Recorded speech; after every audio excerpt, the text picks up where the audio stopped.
Hello, I'm Josephine Burton and welcome back to the Dash Arts podcast, seeing the world through an artistic lens. We're in the thick of a podcast series about silence. I'm grateful to be recording the final bits of the audio for today's podcast in a home that is finally richly and joyously silent with my kids back at school. But most of the conversations that I was privileged to have for this podcast revolved around the burden and the pain of silence, particularly for women. I began by speaking to the playwright Rebecca Lenkiewicz. Rebecca, thank you so much for making time for this, despite everything. It's really appreciated. From what I know of your kind of amazing work, is that so much of your work attempts to reveal silences or unheard voices, and I would just love to hear your thoughts generally on how you see the role of silence in your writing. Well, I suppose I've never consciously thought I'm writing about silence, but I have consciously been enraged by voices being forgotten. For instance, when I wrote about the suffragettes, it was very much inspired by a brilliant book called Shoulder to Shoulder by Midge Mackenzie, and it was testimonies of the suffragettes, and it was first-hand speeches, written or spoken, and it was so incredible to hear these women from the early 1900s, and I'd never heard them before. And I looked back to my school days, and I remember sort of cartoons of kind of rather bulldogish looking women being chained to railings, and that was kind of the suffragette movement. And what I read in this incredible book was just every class, every age, but everyone female. They did have male supporters and a few men went to prison, but predominantly just this sea of women who I felt had been rather forgotten. And so with Her Naked Skin, I wanted to make them feel incredibly modern without any gimmickry. And I went into a lot of research for that. And I think it's incredible how words can release that. And I read a lot of the contemporary fiction, The Well of Loneliness by Radcliffe Hall, and various writings, and various words came up, which kind of like one woman said, "Oh, I puked." And I thought, gosh, that was from 1900, I puked. And it suddenly felt so sort of modern and fragile and vulnerable. And so, yeah, Her Naked Skin was very much about breaking a silence in terms of bringing those women to the stage. And, yeah, being silenced within society, which I think women have historically. And hopefully it won't happen ad infinitum. Hopefully that is what is happening daily and yearly. But the progress is so slow, I think. And I think it's very invisible, this kind of... There is misogyny that you see around, but there's also this silencing that is really quite terrifying, I think, over women. I know that it applies to a lot of different communities, but I think, the swathe of half of the human race, women, have been so silenced historically. And I do find that, revolting and repelling and terrifying. Yeah. I was completely inspired by Rebecca, particularly her desire to make visible so many invisible stories. Lucy Deere, theatre practitioner and creator of All in Your Head, takes a similar approach. It's really important for me that I think about that we bring in the silences around the kind of domestic abuse and violence and women. And I was really excited to hear about All in Your Head as a show, and it felt so relevant and so resonant at the moment. And I was excited to be able to reach you, Lucy, and to be in touch with you. And I'd love to hear a little bit about the show and the kind of the reason you wanted to conceive and make the show, and understand how it relates to some of these issues I'm thinking around the role of silence or the role of artists to break silences. All in Your Head is a one-woman show based on real women's stories around coercive control and domestic abuse. I've been thinking about creating a one-woman show for a while, based on my experience of being in an abusive relationship and based on others' experiences of being in an abusive relationship. And it felt like the right format. And it was due to be part of Calm Down Dear at Camden People's Theatre last May 2020, but for obvious reasons the festival was cancelled. That the fact that we couldn't be in the theatre for the performance date meant that we really needed to kind of lean into the form of working online and explore what it is like to be inside this character's home via Zoom and via an online platform, and play with the idea of the voyeurism that the audience experience when watching this person, this character, Leanne, go through this slow experience of abuse in a relationship and not be able to do anything. So we're quite interested in playing with that. In terms of silence, the idea really was a big, middle finger up to the fact that I was part of women's groups with women from a range of ages, races, abilities, classes, who all had very similar stories to mine, but we were kind of meeting in a secret group and sharing our stories like it was us that had something to be ashamed about. And I understand why those groups are private and necessarily silent, but there was also a real sense of injustice in the survivors of these relationships or abusive relationships carrying around their stories as though it was something that they'd done wrong, and as opposed to something awful that had been done to them. So I really wanted to make these stories heard and shed light on what's normally hidden in the shadows, on, shushed and not spoken about. It's a fantastic introduction, Lucy. It's opened loads of questions. I've got loads of questions to ask you. Can you tell me a little bit about the process? Because creating a safe space where people are able to open up and tell you these extraordinary, awful stories is vital.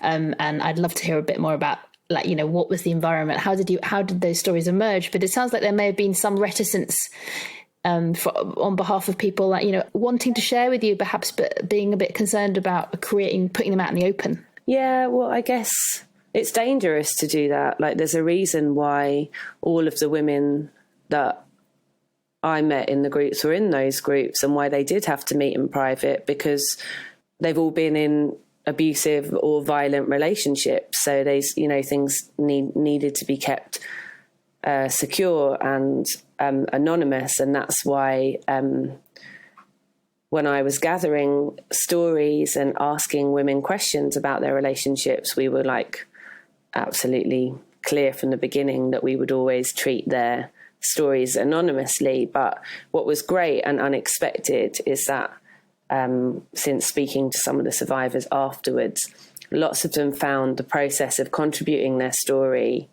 to a piece and then hearing it back as one of the collective voices in the show, they found that process really empowering, and that was an excellent outcome. It was always about bringing those voices to the fore and having them heard in a public forum and encouraging conversation and debate around these hidden stories. But I didn't expect for it to have such a positive outcome on the women. By hearing their voices out loud and finding that experience of sharing their stories cathartic. One of the extraordinary things about the anonymity of the Zoom experience is that presumably they were able perhaps to be in the audience in a way they might not have felt comfortable being had it been live. Yeah, that's true. The good thing about the fact it was online is that it could reach more people, but we had to be quite secure about just sending the link out a couple of hours before, but also it could reach more people, but there was a concern, I guess, about it reaching the wrong people or perpetrators, but everyone seemed really happy with hearing the stories, and as you say, people could almost have a personal experience with the performance because it was online and in their homes. So there was also an element of care that ended up happening around that. Like before the post-show panel, we encourage everyone to go and do something nice for themselves, because as much as we hope the performance would be enjoyable, it obviously touches on some challenging themes. So care that people could have around themselves when watching the performance online that they might not have necessarily had in a theatre. Yeah, I completely know what you mean. Actually, I was aware of your work, of the work, because I spoke to somebody who had been an audience member, and they'd been really moved by the experience, and the way they described it to me, particularly scenes where Leanne had turned around and said, "Hold on a minute," and there'd been an awareness that the perpetrator of the violence, the abuser was in the room, but that the audience couldn't see them. They were slightly off camera. And she said it was just incredibly powerful being in that experience. As you said, of being in such an intimate place, but being completely powerless to stop it happening. Yeah, and I think also the form, because we're used to being in each other's houses all the time, virtually at the moment, like the form really leans into the reality of how we're all living our lives at the moment. Whereas if you're in a theatre, you're reminded, because you can see the stage lights up there, and the seats, the back of the heads of the people in the audience in front of you, you're reminded that you're watching a play. Whereas actually there's something much more, I think, powerful about doing something in this medium that touches on real life issues and real life themes, because it's like you could essentially, we've all seen into each other's homes. So what if we take it a step further, and it's like, actually, if we were to witness something, what would we do? Could we do anything? And hopefully empowering the audience to recognise signs and signals of people that they're communicating with, virtually or otherwise, so that if they were to see it in real life, they might be able to support that person if they're going through, an abusive relationship or on a really challenging journey. Lucy, can I ask you something? Obviously, in the context of this work and the work that you've been, doing around it and the research that you did, and I imagine your wider world, there is just this enormous, as you said, there's this sort of stigma and a silence around domestic abuse and coercive control, and if that is the case, then obviously it is not the noisy person has the person with power. The silence becomes the role. In some ways, becomes complicit with the victim, and the noise is the. I mean, I'm just sort of simplifying it a bit, right? But I'm just wondering, is there any way where that's reversed, where actually to be silent is to be powerful? I think it's a really good question. I think it's interesting. I think it's about who you're having the conversation with, actually, because actually the piece aims to have a conversation with people who are interested in learning more about coercive control and domestic abuse. It doesn't aim to have a conversation with perpetrators and persuade them that this happened. Do you know what I mean? It's the concept of the piece and the name of the piece, All in Your Head, was so called because so often women, because domestic abuse is gendered violence and predominantly happens to women, although of course can affect everyone. The term All in Your Head comes from, I guess, sending up a label that victims have been given. So to say it's all in your head is to question whether it happened at all. And I think it's about having a conversation with the audience and / society about spreading awareness around it. It's not about having a conversation with the perpetrators and proving that it did happen. We all know that it did happen, because that further kind of gaslights the survivors again. But I think it's about how the voice is used and who you're speaking to. It's very silent when it comes to speaking to perpetrators. There's nothing to be said there at all. Or for anyone that's going to doubt that it happened, there's nothing to be said there at all. There's lots of silence there. I think that's really helpful, and it's just giving the power back to the victims, isn't it? It's saying, you can make the decision about what you want to do. And I think also domestic abuse and coercive control is so silencing and isolating, and that's why I found being a member of women's groups, it saved me, and it saved lots of other women, because you realise that having been in a place where you've been told that this is just happening to you, and this is probably your fault and probably all in your head, that you're around in a group of women who share the same stories, and our stories were kind of cardboard cutouts of each other in terms of like how we were treated. And it was almost like there was a guide that perpetrators were using, against their victims. And the very talking about it meant that you as a survivor can come away from feeling shameful. I came across the saying, shame hides in dark corners. And I really like that. And so the very act of talking about something means that the shame goes away. But if you keep something a secret, it's yours, So what happens because I found that experience of sharing my stories in women's groups so useful, what happens if we make that even bigger? And this amplification of women's stories is not simply happening in the UK. Athina Kasiou is a theatre director in Cyprus. We chatted about her work, specifically her recent establishment of a female-orientated theatre company in Nicosia. Audiences are, I think for the past 5 years, have kind of returned to smaller venues all around the big theatres, and work is being done. And parallel, we'll develop this company called Saison Project Season with 3 other theatre makers, Nedi Antoniadi and Magdalena Zira, which had a really clear purpose. Was that we wanted to speak out and concentrate for a couple of years on the subject of women and what stories are not told. And we met through Magdalena, Natalie Haynes' book, and we came across this very well-known stories to us of the Trojan War, and we had this idea of, through her book, to reconnect the audience with another perspective of this very well-known story to us. And it was the women's perspective. And it was amazing how the audience listened to these stories again through this different perspective that Natalie so well has given us. It's really lovely to hear that from you, Athina, and I completely agree.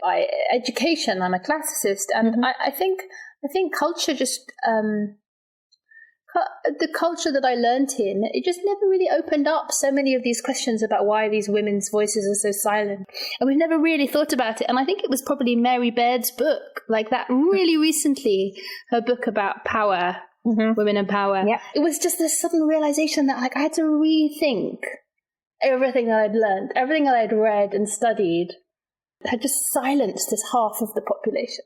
Exactly. And with this project that we started, it's such a huge learning adventure, and with all these people that we meet. And exactly as you say, is that we come across them. We've worked with this text, whether it's Shakespeare, whether it's Chekhov, whoever the playwright is. And now I feel like every time now we approach this text, our attitudes or our behaviors are changing, and hopefully we are changing. So it's amazing to see the silence is what we've been missing, how our thought process has changed through.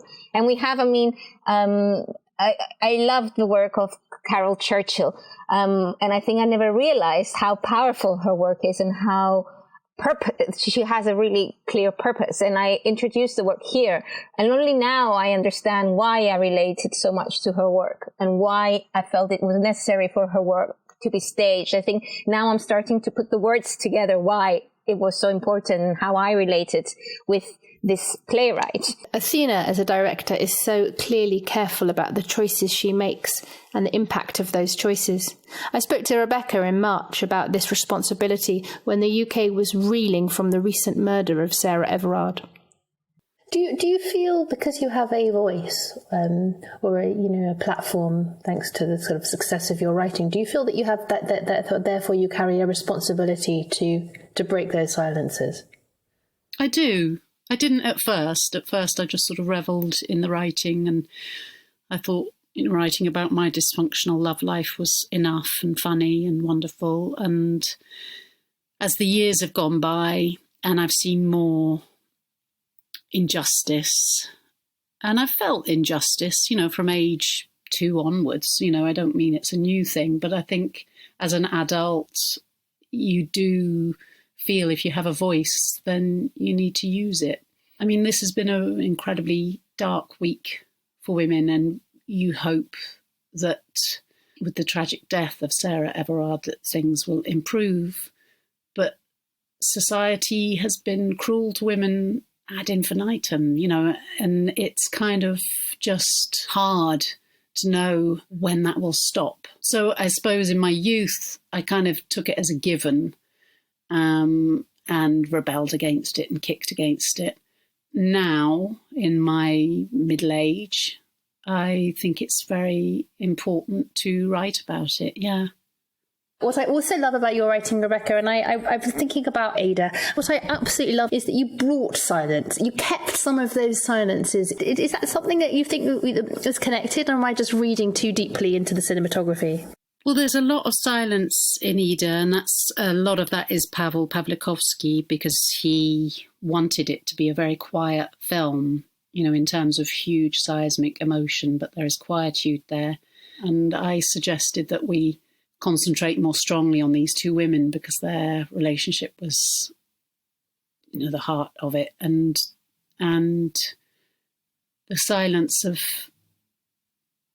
a convent is fascinating, I think, that women are serving in silence predominantly, to worship. And Ida, being brought up, Anna thinks she's Catholic and actually she's Jewish.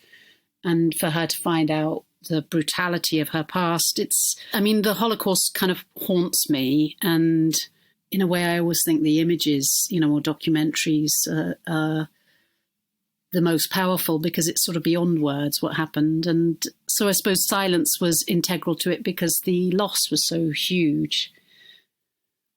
The idea was, who is this young woman?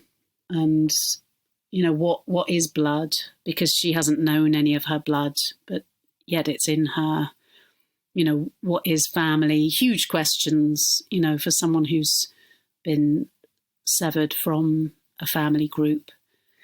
And if ever I'm talking to students about writing, I say, think about some scenes that may not have dialogue. What does that scene look like? How does it feel if you take all the words away? Because so much of the time, what we're saying isn't very necessary, or what we're saying is subtext. So, yeah, silence in writing is absolutely fascinating. Yeah, I agree.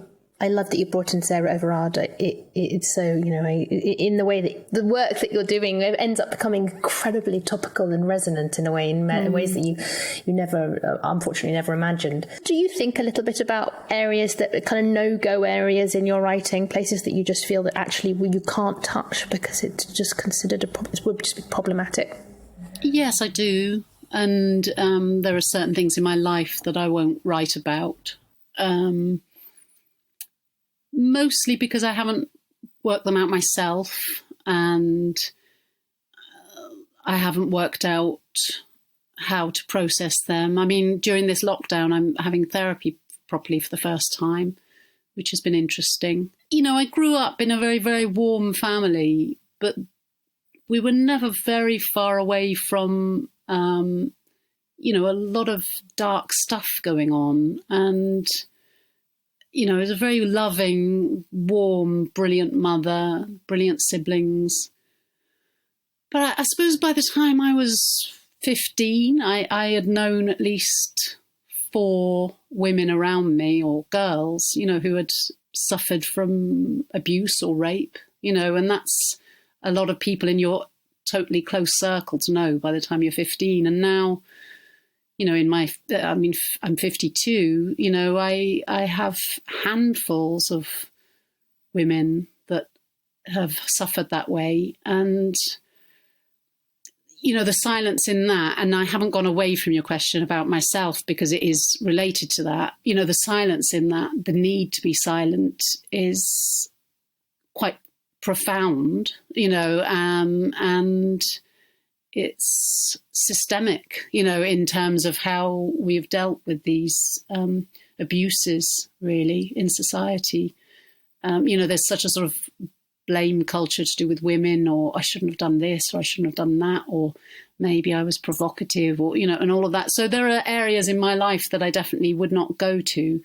More recently, I had trauma. My father killed himself 8 years ago, and I probably wouldn't. I mean, I suppose everything I'm writing is, it's in me, but I wouldn't specifically write it because it's at the moment just too close. There's also something about, if you're writing, what is your material? Obviously, it's your own life in many, many ways, but you want to feel that there is something outside of that too. And if you connect with other subjects and people and real life people, I mean, recently I've been adapting She Said by Jodie Cantor and Megan Twohey, and they're the New York Times reporters who outed Harvey Weinstein, which is, all about women being silenced, women signing contracts and being paid money to be silent, and how those NDAs are just provoking a whole culture of abuse because the abusers go on, they are not stopped. So, I suppose what I'm saying is, I'm drawn to quite dark material a lot of the time. When I say material, these are real women. I don't mean it loosely, and I try to respect the stories that I am telling. And I met 3 of the women who had been involved and talked to them at length about what had happened to them. So, silence is a strange thing, isn't it? Because it can be so beautiful and so uplifting. And silence can also be hellish, and claustrophobic and suffocating. So it's an interesting word.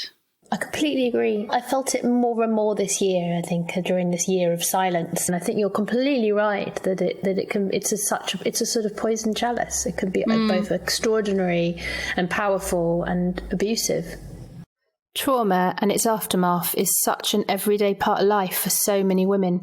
It's a great challenge to create work around it in a sensitive and meaningful way. I returned to Lucy to discuss her approach. How was it working with a wellness? You said you had a wellness therapist. Yeah, so wellbeing practitioner, the role, I worked with Lou Platt, who was incredible, and her role was to support the team in drawing from life experience, which is often the case in art. But I think very often we're expected as artists to kind of use our own, this stereotype of like this suffering artist, use our experience to kind of make work. But actually there needs to be responsibility and care for the individuals who are making the work. Did you find working with Lou that there were places that people just didn't want to go to? Yeah, there's always going to be resistance with anyone going through like a process, of therapy or well-being. And I also think it's really important to listen to those moments of resistance, because actually, I don't know if you know anything about window of tolerance. It's like it's not safe and healthy to unpick everything traumatic or horrible that happened to you in your life, because you'd just be like a wreck on the floor. But what you can do, I think, is investigate in a careful and empathic and slow and caring way things that might come up. Even working with the wellbeing practitioner, and the same with this project and the themes of this project, it's really important to have like consent and be boundary and say, no, I don't want to go there today, or I don't want to touch on that yet. Like, that's really important. As part of the research for this podcast, I spoke to Dr. Diane Waller, an art therapist and an emeritus professor of art psychotherapy at Goldsmiths University. She talked of the amazing work that the therapists that she's supported over the years have enabled with their patients, particularly terminally ill patients. She spoke passionately about the role that art can play in releasing emotions when words are no longer possible. It's incredible work because it is so rare that one gets an opportunity to enable people in that kind of situation to have a means to express themselves. People have literally been speechless because of the extent of their illness. So the art therapists have been able to engage them in still being able to make some images. It's difficult for them to talk and express, and interaction is something that we've always tried to encourage in whatever form. The art therapists found that the female patients, the women patients, they didn't paint much, but they made astonishing things like bowls, little clay bowls. And they were often, when they could express themselves, talking about their children and how it was important for the children to be safe. And in this world, they felt they weren't very safe. And it was, of course, a reflection of their own situation. Do you think that in some way the art gives permission for the person to be themselves? Do you think it's the creative act that enables that to happen? I do, yes. I mean, I do, because I've seen it so many times. I've seen it work. It's astonishing, actually. It is really quite a privilege to be in the position of the art therapist there, because I have seen occasions where someone will produce an image which is just so powerful, so expressive of their situation. You know, it almost doesn't need words. And I think the creative process is enormously important. I really believe in that. You know, sometimes someone will make an image, a very powerful image, and it can be quite tiring doing that, quite exhausting. And they might say, "Oh, I don't want to talk now. Can you keep it for me and bring it back next time?" And then the next time, maybe the patient might want to say something, or they might not. I think we try to put across that it's okay, whatever's happening, whatever they're feeling, it's all right. You don't have to be endlessly positive. And there is quite a lot of pressure, actually, I find, on people to put on a bit of an act. You know, when family come round, I've heard that said lots of times. And they seem to be very aware of how upsetting it is for the family, let alone themselves, you know. So with the art therapy, creative process can help, you know, to manage all those feelings that they have, you know, about upsetting the family. I think it's incredibly important. Yeah, I think if I I wouldn't be an art therapist, really, I suppose, because I've just seen how powerful it can be. And back to Lucy to talk more about her process. How was it working with Safa, the writer? Me and Safa's relationship was very collaborative, and she had absolutely no ego about it and was like, look, I want to create a piece that serves these issues and serves the stories of the women involved. And we came from a very similar mindset, which helped. We were both really interested in pop culture, and that's why music features quite heavily in the performance, because we were talking about things that we'd noticed, or gender roles and gender expectations in modern day society. We talked about fairy tales, and there's this amazing series by, I think, the artist Dina Goldstein called Fallen Princesses, and it shows a photographic exhibition of what happens after the princesses happily ever after in fairy tales, and it's really dark but it's really good. And I guess we wanted to look at, you know, how as women, and certainly myself as young women, I was, you know, reading things about women getting rescued. So Rapunzel letting her hair down from the tower, Snow White waiting to get kissed by a prince. And then when I found myself in these women's groups, I was taught the exact opposite, the thing that I came away with, which was like, what? And I was really interested about this statement.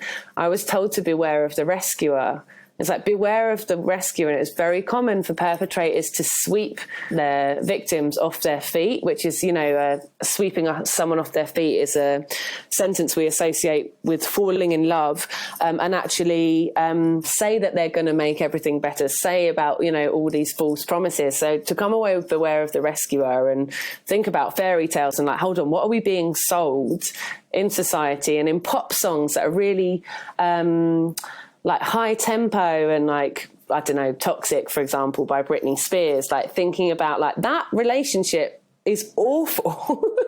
And if that relationship was to be in real life was to be a song, it would not sound that happy in its tone. So we talked a lot about that. And luckily we came at the project from exactly the same angle, and it was really useful for me to and I hope for Safa as well, to have that sounding board with each other, to have a conversation. Otherwise, ironically, the performance does become all in my head and might not reach the audiences that it needs to. I think it's really important to have a kind and gentle interrogation with a collaborative partner. I love the idea of the two of you asking each other the questions to kind of forestall the audience asking those of you. I think that's brilliant. I think you have to, yeah. And also it's lovely working on things independently, but actually you can thrash out a lot of those questions and kind of interrogate the piece kindly. It was really interesting having this chat with you because I hadn't thought about silence as a concept in the piece until I was asked to come onto this podcast. I guess something I haven't talked about in terms of silence is, in the show, there's one scene that Safa wrote, which is stunning, which is called The Silent Treatment. And like many of the scenes in the show, we only see the survivor, Leanne, speaking to the camera. But in this particular one, the silent treatment scene, we set it up so that the audience is the perpetrator, and he's having dinner with Leanne.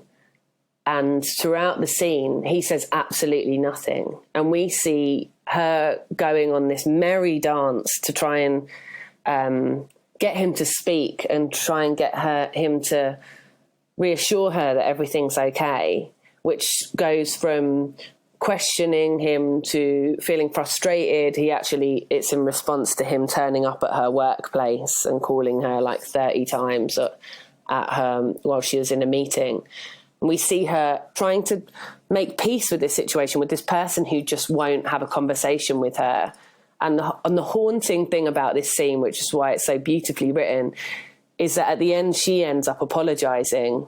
And I just think, in terms of like the power of silence in that scene and the perpetrator saying nothing, but the survivor exhausting themselves by playing out all the possible options, questioning him and trying to find out what's wrong with their relationship, because it was brilliant yesterday, it was brilliant before, it must be something she's done. Like, I just think that's quite an interesting scene to study from the point of view of silence and how much power there can be in silence, both positively and negatively as well. The point of this show is about educating everyone so that whether it happens to them or someone near them, they recognise warning signs and that they can access support through our support back and not let abusive relationships happen in silence. It's better to ask. It's better to say something. Are you okay? Do you want to chat? Anything like that, as opposed to just being silent. Lucy had such an articulate vision of the potential impact of all in her head. I went back to Athina for her opinion on the influence and reach that theatre can have. I mean, do you think that the arts has the distinctly kind of a clear role that they can play in revealing some of those silences? I think talking with academics and talking with people that have studied gender, they're all saying one theatre performance can say what 100 lectures can say, or what politicians can never say. I think theatre has this very direct power to talk straight to someone's heart, soul, and mind, because it's a dialogue, it's a co-experience. So theatre is a really powerful tool to speak out. And I think here in Cyprus, because we are a small island and because we've spoken up, I think I'm really glad I feel like things are changing. Theaters are changing their repertoires. Theaters are becoming more conscious that there is this conversation going on, which I don't think they were before. And especially now, I don't know if you know, with what's happening in Greece and in Cyprus with the Me Too movement, it has started a conversation very publicly. So it's a subject matter or questions that have been silenced and they've never been on the foreground of conversations are now very much in a spotlight, and understanding that it's necessary to question classics, to question our points of view, to question this silence. I did read recently that the Me Too movement was beginning to have an impact on in this Greek society. Are you able to tell me a little bit about it for the podcast? An athlete in Greece spoke up about how she was abused, and then slowly, by sharing one story, people are getting the courage to share more stories and not being scared by this powerful system that's on top of them, this fear that everyone has. If I speak out, I will lose job. If I speak out, I will be thrown out of this community, which is very small. So, this is the power of stories. When you speak out and you're not silenced, then you're giving power to someone else to speak out. And then there is a collection of stories that redefine who we are, that can change a society, that can change behavior, that can change the systems. And that's just by sharing stories and being there for each other. It sounds like you're doing extraordinary work. Do you feel some sort of responsibility yourself that, as an artist, as a woman, as a theatre director, to help to share those stories? I do feel responsibility. I think it is our responsibility because, if we're expecting people to come and see the work, because we're not doing work for ourselves, we're doing work to tap into an audience, to communicate with an audience, then we have to be really careful of what we choose to share. And I think, yes, we have a responsibility of what we are portraying on stage, of what stereotypes we decide to retain, how we want to break down those stereotypes, how we see characters from maybe a new perspective, a new point of view. Of course. Yeah, 100%. Speaking out, and importantly, whether we have the choice to speak out, led me back to my conversation with Rebecca. We chatted about Meghan Markle's recent interview with Oprah Winfrey. I was thinking about the line that Oprah Winfrey used. That line that was trailed was, "Were you silent or were you silenced?" Is really hanging with me, because I think, there's an active decision to be silent, and then there is something that society takes that choice out of your hands and you are either forced to be silent or perhaps you're not able to be. Yeah, absolutely. I ache for the people who are silenced, children, women, men. I don't say it's an all-female thing. Everyone can suffer from it. And it's a terrible, terrible thing. When I think of the word silence, I think of beauty, but when I think of a lot of the work I've been doing lately, working on another screenplay that is very much about people being silenced, about horrific past events. Just the whole play of power is kind of so repellent that we haven't got it right yet. This power play of some people can tell other people to be quiet. It's such a simple notion, isn't it? Be quiet. I remember when I was, I think I was 15 and I was auditioning to get into the National Youth Theatre, and I was doing Troilus and Cressida, and the line "stop my mouth," it always stayed with me, this "stop my mouth." And there's a woman telling a man to tell her to be quiet. It's quite sort of strange, it's sort of, because she doesn't want to say how much she loves him. So it's kind of like an innocent request, but this kind of binding, which I think especially of women, binding their feet and binding their mouths, and, it has to stop. And I don't know how we do that. America at least has got rid of its biggest misogynist. Trump has gone and he is finally silenced, which is a very good thing. But how we change and shift, I don't know. It's a hard problem. It would be amazing if, we can just keep protesting. It just amazes me that in this day and age, 2021, we still can't treat women decently, that we still can't call misogyny a hate crime. Why is that so difficult? Why isn't that apparent rather than, something that needs to be pleaded for?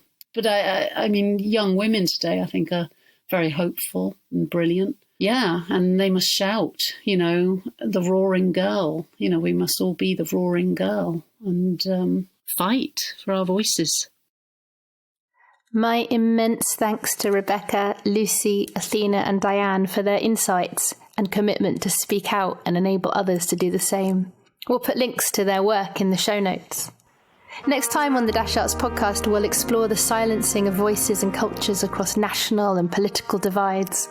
I'll chat more to Athina about the border across the island of Cyprus and to other extraordinary international artists breaking silences in extremely challenging situations. You can subscribe to our podcast via our website or wherever you get your podcasts to ensure you don't miss it. And if you like the Dash Arts podcast, follow the show, share, and please leave us a review. It helps us stay visible and not silent and would mean the world to us. The Dash Arts podcast was produced by Rachel Head. I'm Josephine Burton, and we'll be back in a fortnight with more conversation. Thank you for listening.